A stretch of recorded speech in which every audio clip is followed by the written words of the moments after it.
Chesky, Outkick coach, you just talked about, what a massive weekend this is, obviously, for women's basketball, women's sports in general. One of the major issues facing women's sports right now is the debate, discussion topic about the inclusion of transgender athletes, biological males, in women's sports. I was wondering if you would tell me your position on that issue.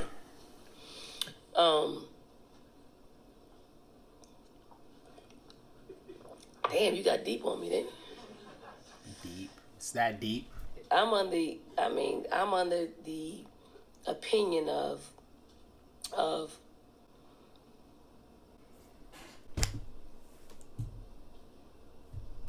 if you're a woman, you should play. Confusion of the highest order. If you consider yourself a woman and you want to play sports or vice versa, you should be able to play.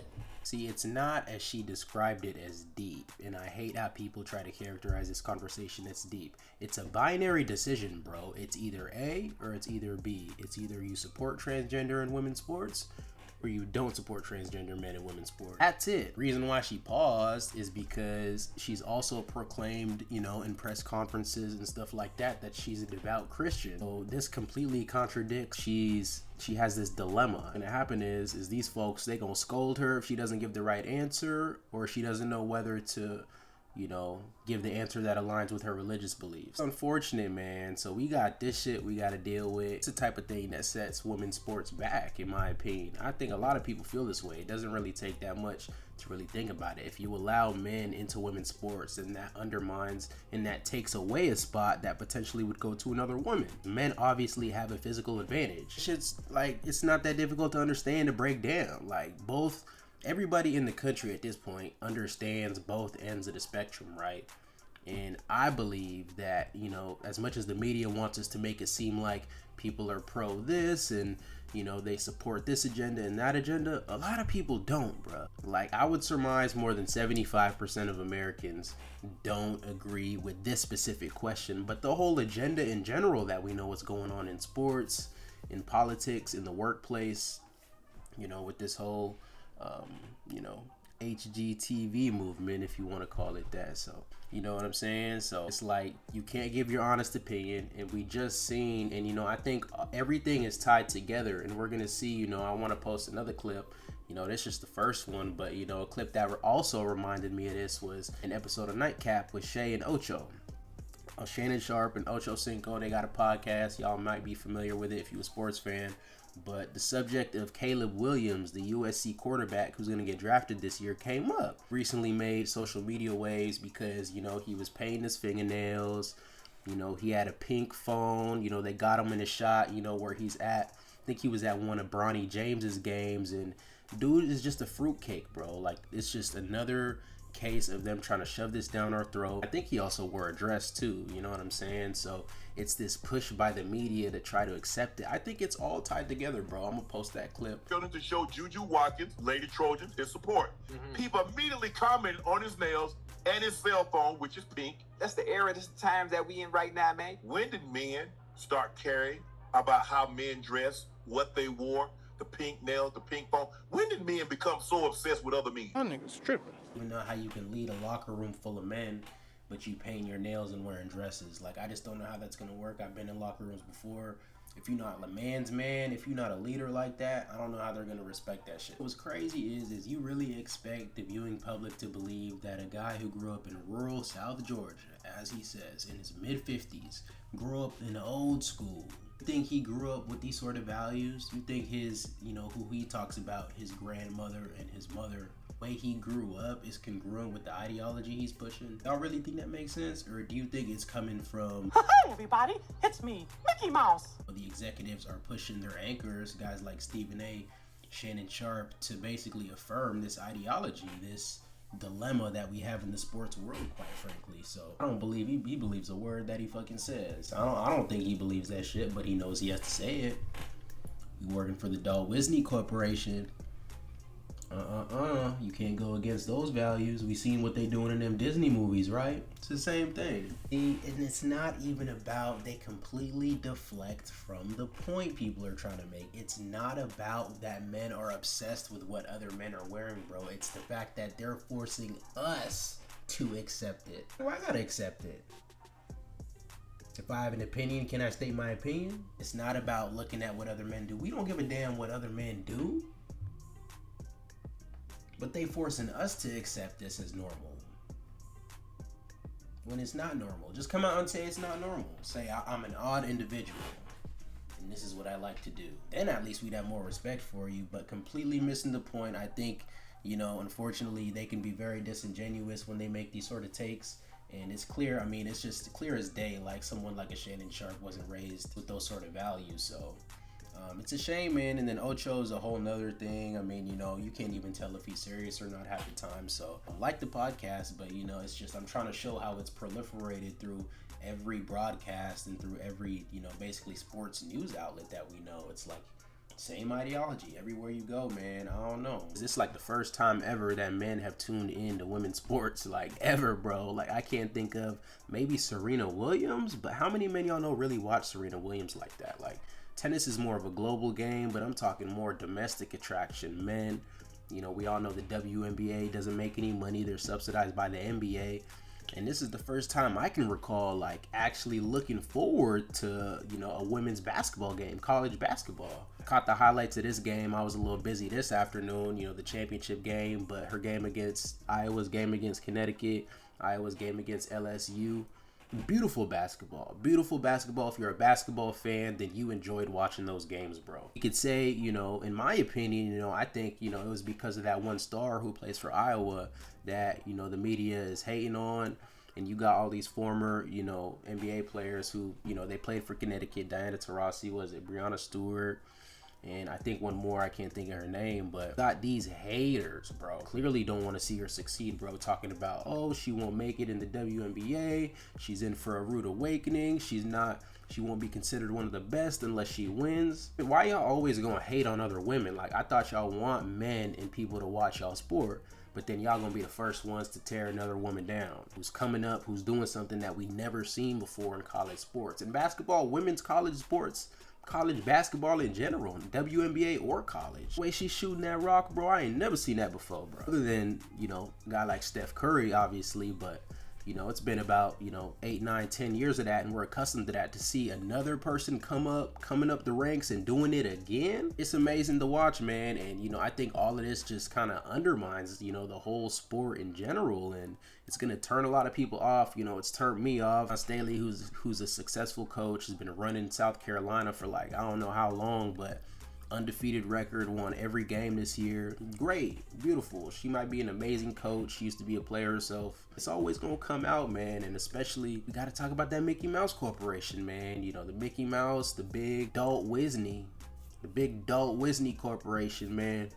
You know what I'm saying? And, anything on that platform, what they trying to push. And for those of y'all who remember, man, how many of y'all remember how quickly they got a guy like Will Kane out of there, bro? A guy like Will Kane, who used to be on First Take. This is back when it was Stephen A. and Max, but the only conservative pundit on that show got him up out of there quick, bro. Like, they was not having those type of debates. He was pushing back.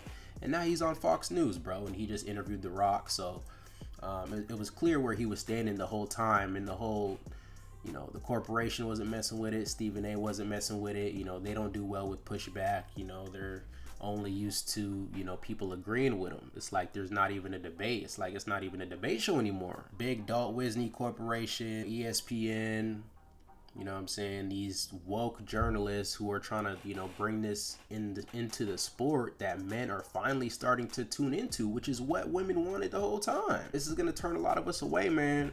Like, I don't know if y'all know, but most men, consider themselves to be more conservative. It's not even something I'm making up. Like, that's just a fact. So why don't you just leave it out of sports and just let us enjoy the game, man? But, you know what I'm saying? They're not having that, and I think it's crazy. So that also reminds me, too, there was a situation earlier this week where I think it was Emmanuel Acho from First Things First on Fox Sports.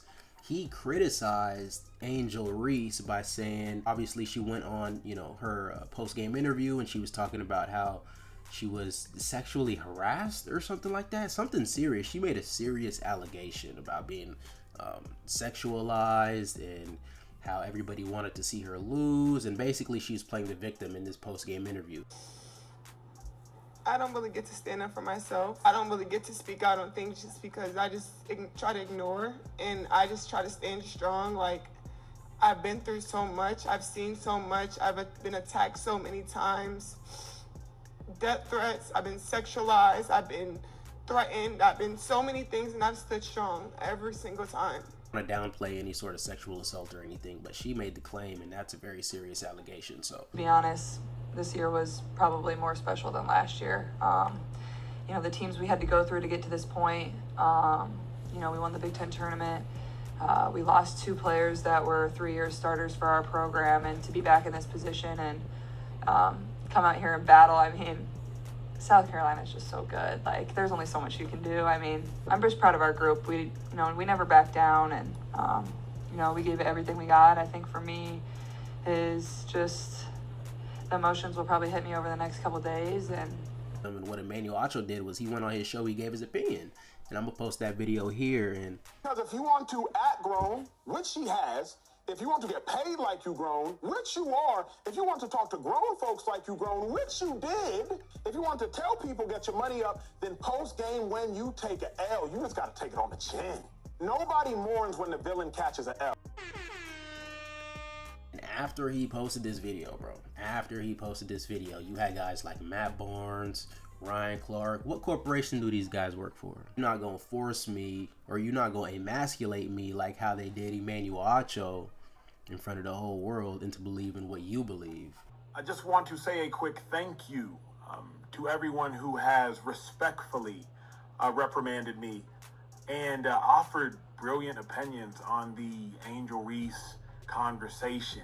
Thank you to the Ryan Clarks, the Essence Atkinses, the Bosma St. John's, the Trellas, the different individuals who is publicly and privately just giving me good wisdom, good feedback. Commanded me. Matt Barnes, incredibly wise words. Like, clearly not the smartest in the bunch. Like, you know what I'm saying? I ain't never heard nobody want to tune in to Ryan Clark's analysis or want to tune in to Matt Barnes, listen to his eloquence and the way he breaks down the game. Like, it's not a thing, bro, but they came out and they felt the need to give their 2 cents in. It's just a shame, man. I don't think that we should hold black people, including myself, okay? We shouldn't hold us to a different standard that we hold everybody else. If we gonna criticize all the black male athletes when they do something, talking crap during the game and they're taunting, and she's telling the UCLA coach, you better watch your mouth, and she's showing her ring finger to Caitlin Clark.